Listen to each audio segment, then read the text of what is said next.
So really importantly for this video, we want to talk about how the laws of thermodynamics govern the flow of energy in a system and the ability to do work. So we can think about our sun and how it feeds the earth with all of its radiant energy, but most of this energy or sunlight is not going to be taken up by our plants.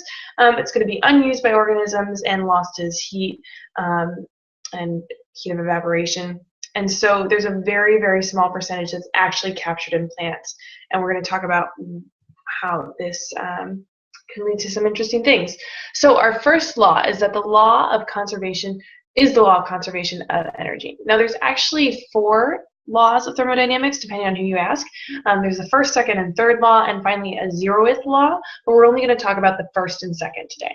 So our first law, energy in an isolated system can be transformed, but cannot be created or destroyed. So matter and energy can be converted from one form to another, but the total of the amounts of both must always remain constant. So, for example, light can be changed into heat, kinetic energy, potential energy, and whenever this conversion happens, some of that energy is given off as heat, so we lose it.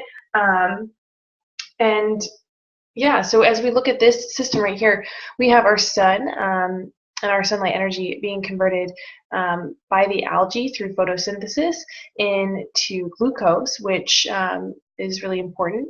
And then that glucose is going to be used in cellular respiration to create our ATP, which is our cellular energy that every organism will need in all of their cells to do their life's functions. So as we go through a system, we see these conversions of energy, conversions of matter, but none of it's actually totally destroyed. Often we talk of loss of energy in a system. This is actually an energy transformation, not an energy disappearance, because we know that energy cannot be created or destroyed.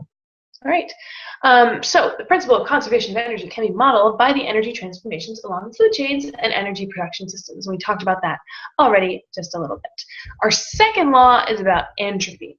So the entropy of a system increases over time. Entropy is a measure of the amount of disorder in a system.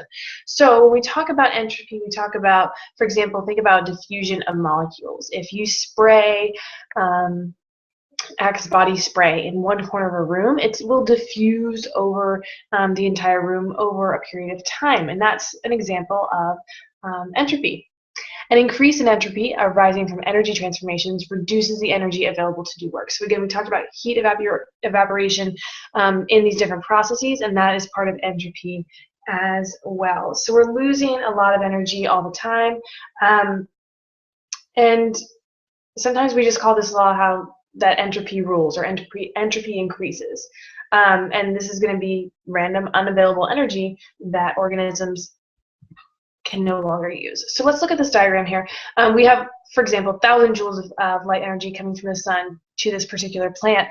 Unfortunately, the plant can only actually transform 10 and keep 10 joules of that energy for available food. And so we call these producers, which is a pretty okay conversion, not great, but in comparison, these 10 joules of energy are taken in by the consumer, and then that consumer only has 1 joule of energy available as food. So again, 9 joules of this energy is going to be lost to the environment. So we're losing a lot as we go on.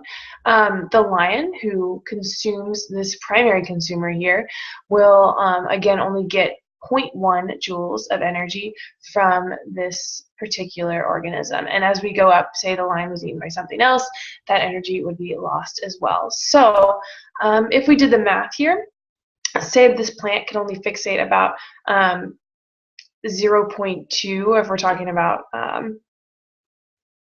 the conversion of energy of the original energy source, whatever units we're using, then that next consumer is only going to get about 10% of the plant's energy. The next consumer is only going to give it 10% of that. And if we multiply it out, it turns out that the energy of the top level consumer in this food chain would only be 0.02% of the original energy source coming in. So as we go up in the food chain, or as we go up in trophic levels, we're seeing there's a huge amount of energy loss. So when we're talking about laws of thermodynamics, this is really important, and we will talk about this more as class goes on. See you guys later.